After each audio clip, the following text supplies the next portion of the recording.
I'm a 30-year-old guy who was engaged to a 27-year-old woman. Let me give you some background. Let's call her Sue, not her real name. We met at a friend's engagement party, and man, she was stunning. Blonde hair, tall, skinny, and beautiful.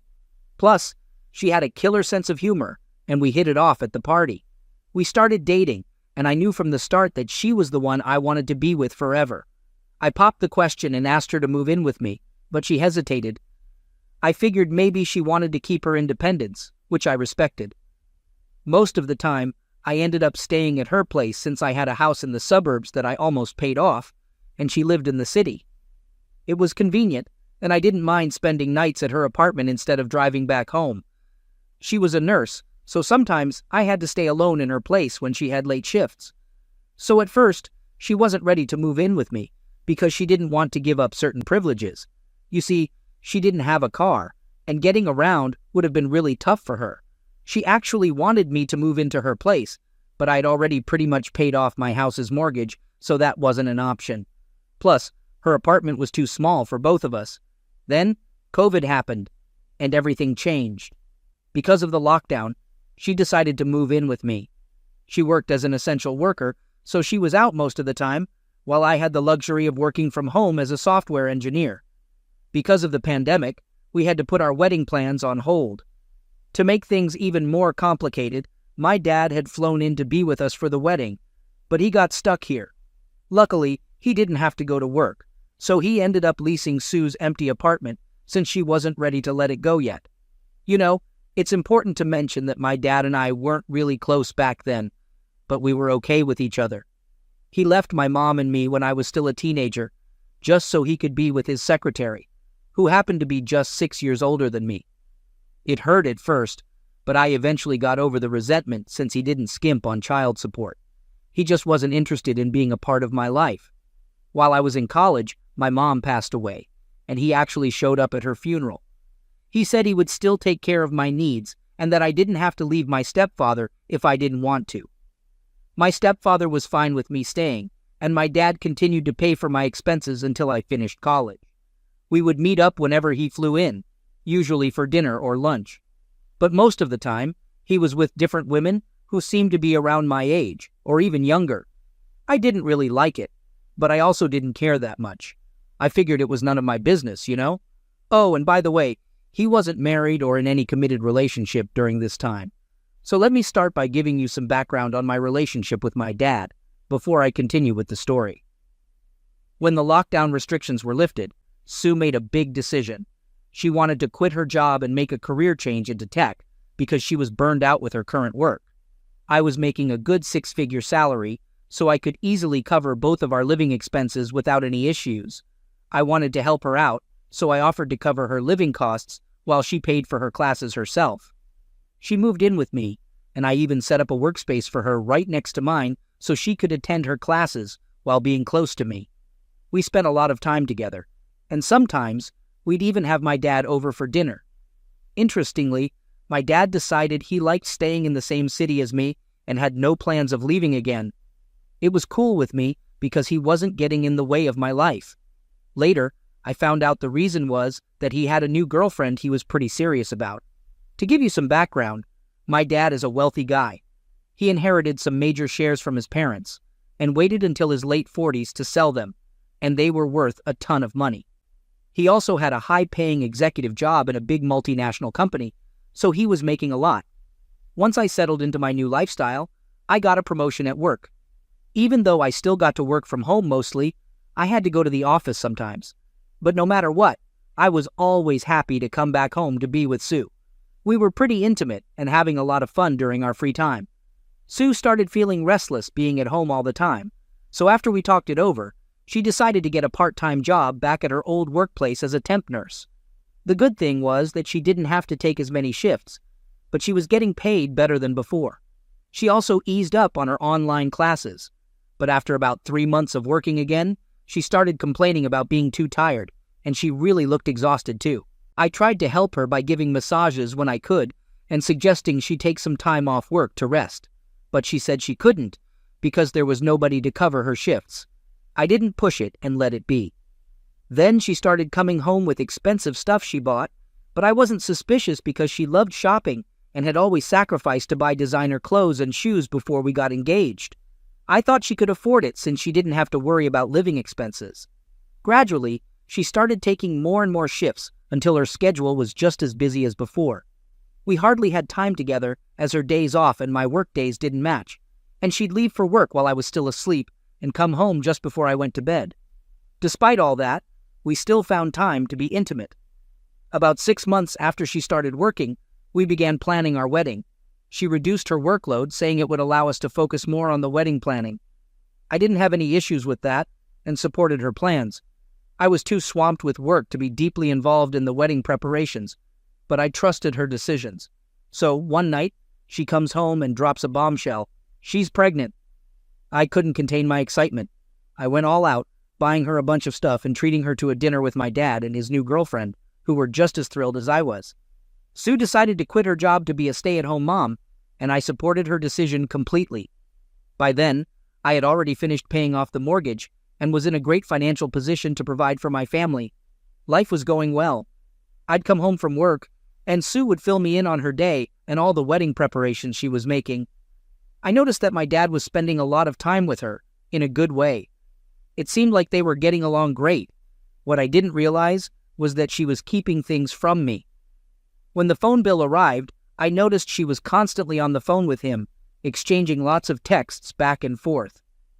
Turns out, they were covering their tracks and I had no idea. Now that I know what was going on between them, I feel incredibly dumb and angry. I got suspicious when Sue kept coming home with shopping bags from fancy stores. It didn't make sense since she wasn't working anymore, and she wasn't using my money either. When I asked her how she afforded all those things, she gave me vague answers that set off my BS detector. So I decided to do some snooping. Once she realized I was suspicious, she stopped bringing new stuff home. But I noticed her with new bags and shoes I hadn't seen before, which made me realize she was still buying expensive things. I couldn't take it anymore and checked her purse, where I found a receipt from her recent shopping trip. Shockingly, it had my father's name on it as the buyer of those things. When she came home, I confronted her about the receipt, and she said my dad needed help buying a gift for his girlfriend, and she gave him advice. As a thank you, he got her those expensive things from the store. Her explanation kind of made sense, but something felt off. There's no way my dad would drop $5,000 on my fiancée just for helping him pick a gift. I started connecting the dots and realized that my fiancé and dad were finding a way to be together almost every day. He was spending more time with Sue than with his own girlfriend. I didn't have concrete evidence, but I was pretty sure something fishy was going on between them. So I decided to take matters into my own hands. First, I sneaked a GPS tracker into Sue's car to see where she went, and I secretly set up cameras all around the house.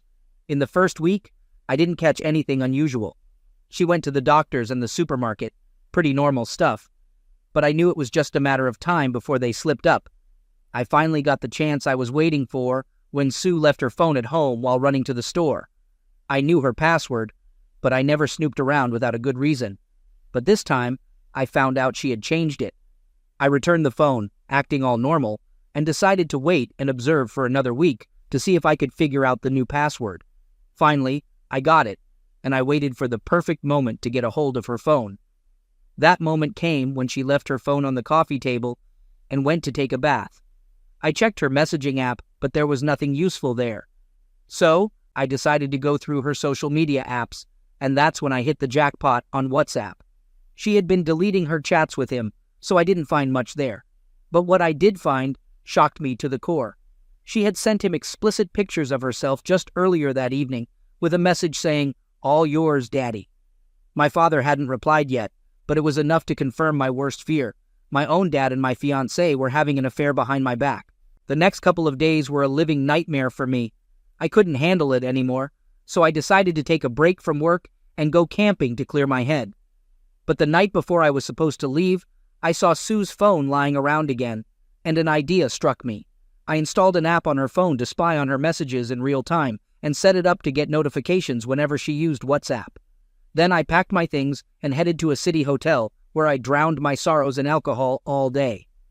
The next morning, I woke up with a hangover but a bit of clarity. If I wanted to confront this situation, I needed solid evidence. I kept a close eye on her messages in real time and saw that she had texted my father almost right after I left the house.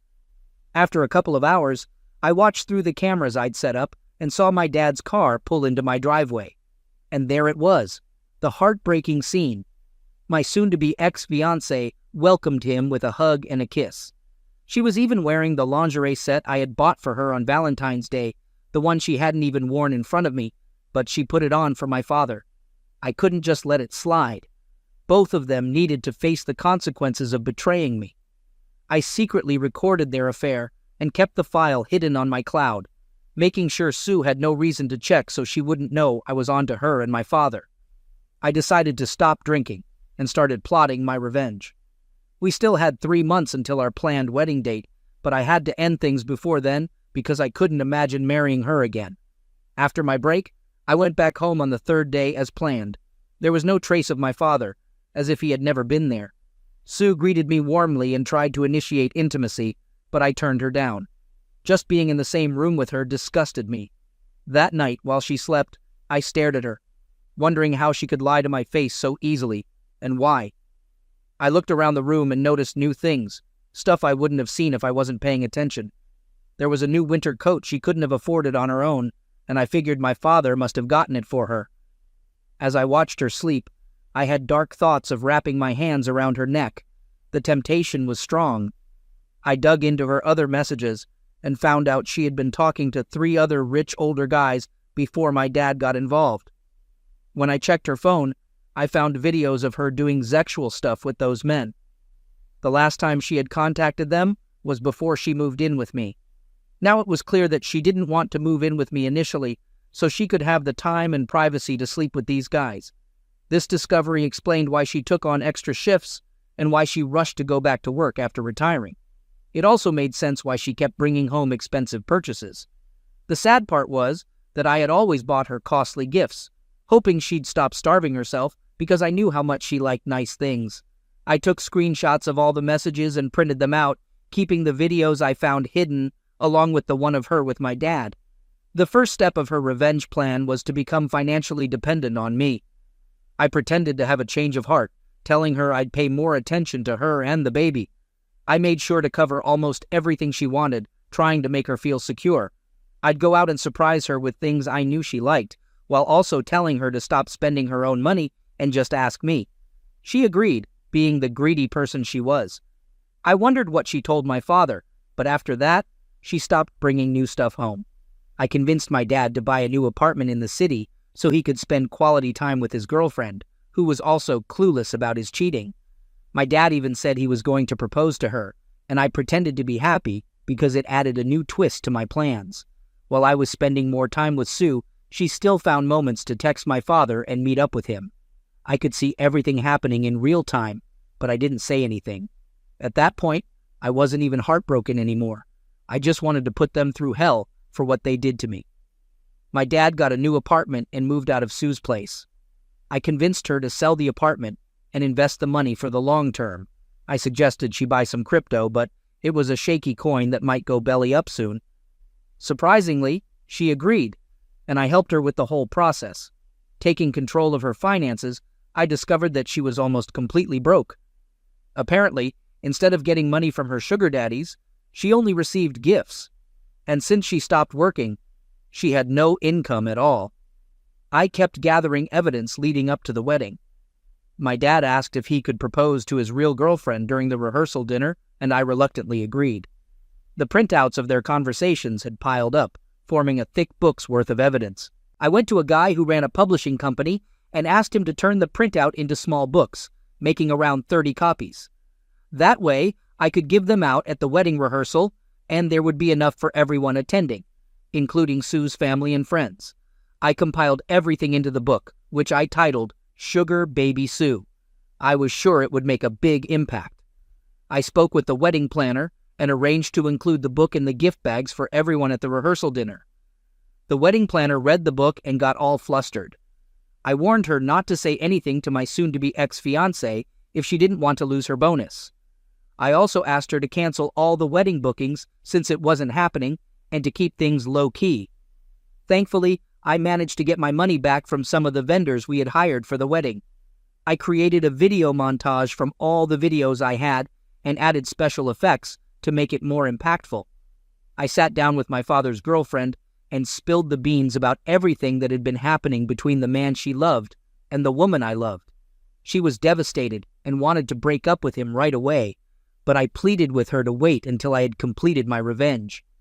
During the wedding rehearsal, when my father took the microphone and started talking about marriage and how Sue and I would be a perfect couple, I secretly signaled the DJ and my father's girlfriend. While my dad was talking, the DJ prepared to play the video I had sent him. When my father presented the ring he was going to use to propose, the whole audience gasped. He thought they were shocked by the ring, but it was actually because of the video playing in the background. Everyone was horrified. At the end of the video, I made a little speech telling them to check the special book in the gift bags. The party ended with Sue's parents yelling and screaming at her. I left without her and went back home. While we were at the party, I had Sue's belongings arranged outside the house and changed the locks and passcodes so she couldn't get back in. I think she managed to get a ride home because I heard her knocking on the door late at night. The next day, I sent her a long message making it clear that I wanted nothing to do with her anymore. I told her not to use the child as an excuse to stay in my life. I said that when the baby was born, she should have her lawyer contact mine so we could do a DNA test.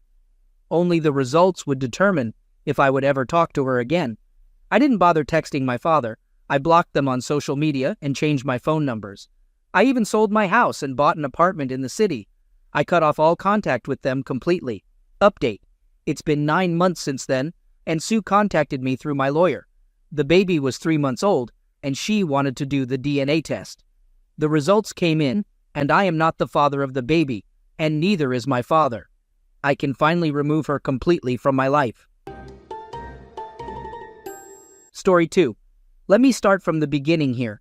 Yesterday, I had a meeting with my fiancée at our wedding venue to finalize some details, as we're getting married in 4 months.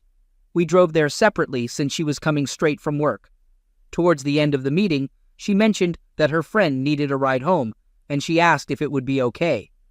I didn't think much of it since I know her friend well, and it wasn't too far from our place. Once I got home, I tried to reach my fiancée for the next 3 hours, but she didn't answer. At around the 1:30 mark, I texted her friend to check if everything was all right. I was really worried. Finally, my fiancée came home and said sorry for taking so long. She hung out with her friend for a bit before heading back. I was okay with it, but asked her to keep me informed next time. But then, her friend replied a few minutes later saying, "Sorry, I couldn't make it to the venue. I didn't see your fiancé tonight." I was confused and asked her why she would say that. She replied saying she didn't know and walked away. At this point, I was really suspicious and felt something was off. I've never done this before, but I checked her phone records. Yes, I did it, and I don't regret it. I noticed that when she went outside, she called her friend who texted me right after she went out. I also saw a 1-hour call with a number I didn't recognize while she was on her way to the venue. I started asking her various questions about the rental place they went to and other things. She answered quickly, and her explanations seemed legit. I thought, maybe I'm overthinking this. I should calm down and sleep on it. This morning, I asked her to show me the text from her friend asking her for a ride, and I said I would apologize for questioning her the night before. However, she refused to show me. Then I confronted her about the call I saw on her phone while we were driving to the venue, and she said it was the friend she picked up later. I knew right then she was lying because I had checked her phone records, and it didn't match. She then changed her story, saying she needed to meet a coworker named Michael to discuss a patient. I was confused and asked why they couldn't discuss it over the phone. I was getting really suspicious at this point since we've always been honest with each other. I asked her to show me the texts with Michael, but she refused. I questioned why she wouldn't show me if there was nothing to hide. I even asked if she was having an affair, or if she didn't want to be with me anymore. She paused for a moment, and then started listing all the things she thinks are wrong with me, like working too much, not spending enough time with her, and not listening. I was shocked at this point, because all of this was news to me. I started putting things together and realized something fishy was going on. I insisted on seeing the texts again, and after about half an hour of convincing, she finally showed them to me. They were crazy, filled with sexual content, and talking a lot of crap about me. It was clear that she wanted to be with him and that they were basically in love.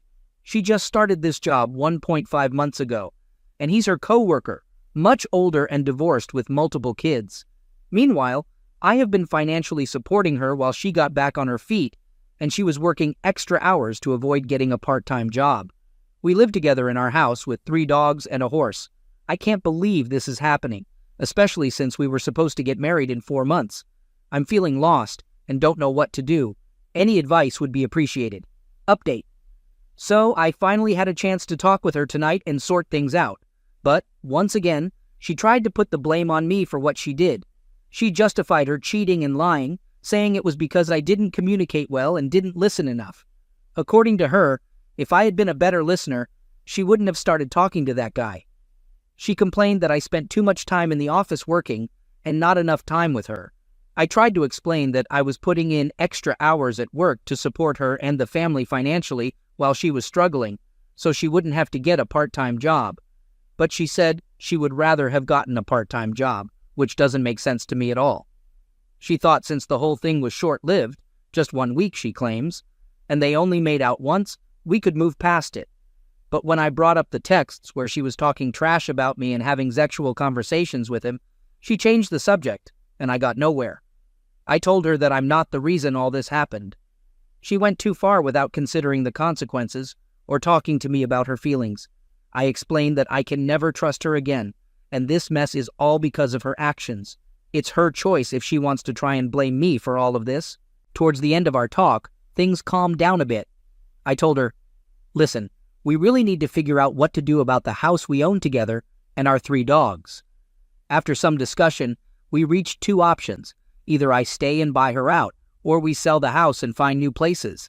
As for the dogs, we still need to decide who gets which one. That's where we left things tonight, and I'll keep you all updated on how things progress. I'm curious to know what you all would do about the house. I can handle the financial aspect alone, but it's a big place with nearly 3,000 square feet and 5 acres of land, mainly bought for her horse. She's taking the horse with her and boarding it at a barn when she leaves. Update. Day 3. I had a long 3-hour talk with her tonight. We discussed our relationship and what led to everything that happened. It started with her pointing out what I did wrong in our relationship. Lack of communication, spending too much time working and on my phone. I can't deny any of these points.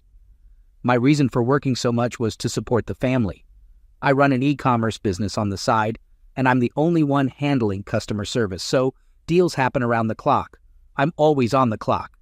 I should have been better about putting my phone aside and responding to people the next day.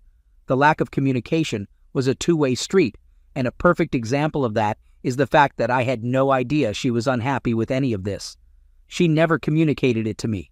She said she felt I would have gotten upset if she told me, but she never gave me a chance to work on it. I know I'm not perfect, and many times I do or say things that she misinterprets as rude. For instance, a week or 2 ago, I was trying to help her with a budget to tackle her financial problems and set up a plan to get her back on track. Just to note, I work in finance and do this kind of stuff for clients all the time. She mentioned she owed me around $1,000 and said she'd pay me back on her next paycheck. But when we went through the transfers to our joint account, it turned out to be over $5,000. I didn't mean to make her feel bad. I just wanted her to realize how much I've been contributing. Unfortunately, she took it as me trying to humiliate her. Maybe my timing was off, but I was only trying to help and ensure our financial situation was okay. We still had a lot to pay for the wedding, and I was being cautious with budgeting to make sure we had enough. It really bothers me that she keeps justifying her actions by blaming my flaws. She tells me she's surprised that I would throw away 7 years of our relationship like this. I have to keep reminding her that I didn't throw it away. She did with her actions. She says I told too many people too quickly, and we could have resolved all of this between us. She also believes she wouldn't have talked to someone else if I was a better listener and communicator. I finally figured out the full extent of the affair, and based on the texts I read, I believe it started about 2 weeks ago. I'm not sure if they had met up outside of work before, but this time, he asked her to the park to play basketball and talk. They ended up making out, and while I'm pretty certain it didn't go further than that yet, I believe it would have in the near future.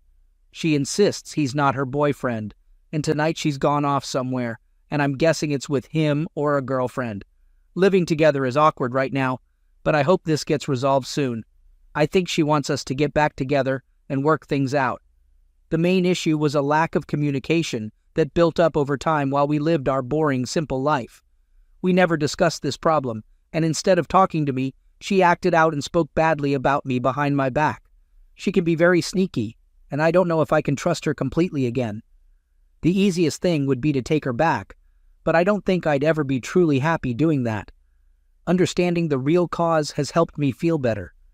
It gives me a chance to work on my own flaws and communication issues and view things from a different perspective.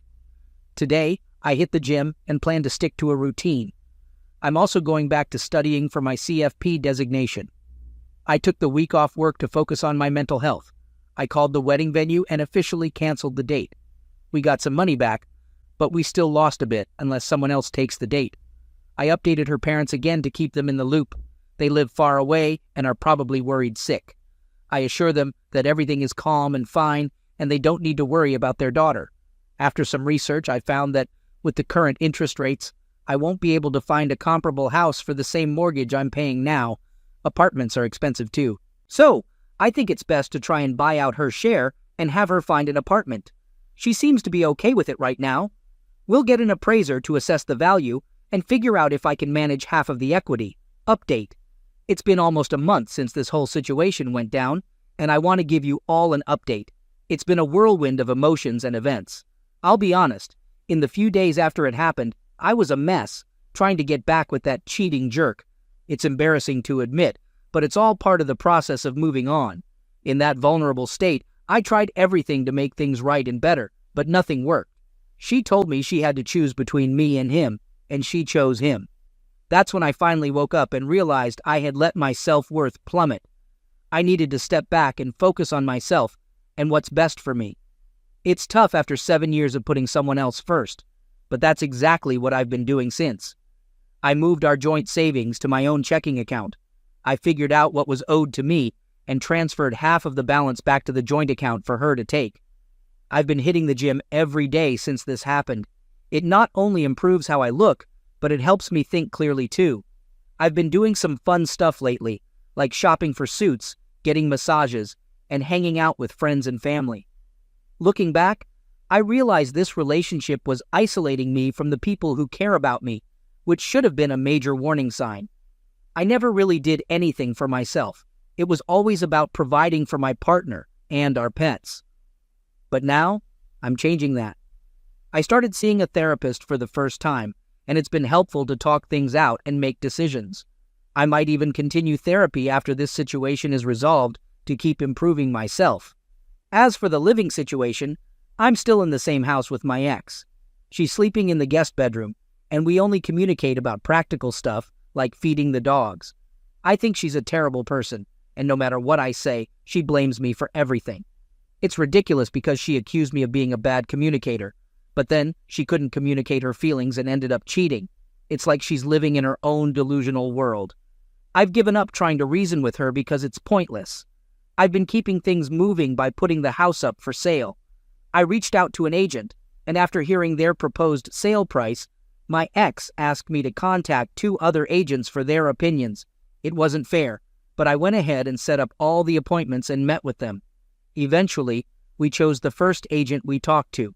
We got the pictures taken on Sunday and listed the house for sale that same night. The open house is set for next Saturday, and we're already getting a lot of attention on the real estate websites. My ex will be taking the horse to a barn, though we haven't decided where yet. As for the dogs, I offered to take 1 or none, but she wants to keep all 3 together, which is fine with me. It allows me to have a fresh start. Surprisingly, about a week ago, I met someone new, and we've been spending a lot of time together. I'm not expecting anything serious, but it's nice to have her company. She's been really supportive since she's been through a similar situation in the past. Talking to a kind, thoughtful, and independent woman has been a real eye-opener for me. It made me realize how much of a narcissist my ex was, so self-centered, manipulative, and dependent. I wish I had listened to the warnings from my family and friends much earlier. I got caught up in a simple routine, not really enjoying life, but just going with the flow because it was comfortable. We had a nice house, lots of land, and great pets, so I didn't want to disrupt things. But now, stepping back and reflecting, I see how much I missed. Some might say I wasted my time, but I'm choosing to see it as a learning experience. From now on, I won't ignore red flags, and I won't fall into the trap of settling for simplicity. I'll make sure to maintain strong relationships with friends and family, valuing their input and support. I want to give a big shout out to everyone who commented on my original post on Reddit. I posted there because I was lost and didn't know what to do. You all, complete strangers, took the time to help me, and that means the world to me. I read every single comment, and they all played a part in getting me to where I am now. I'm excited about the next chapter of my life, wherever it may lead. Thank you all sincerely.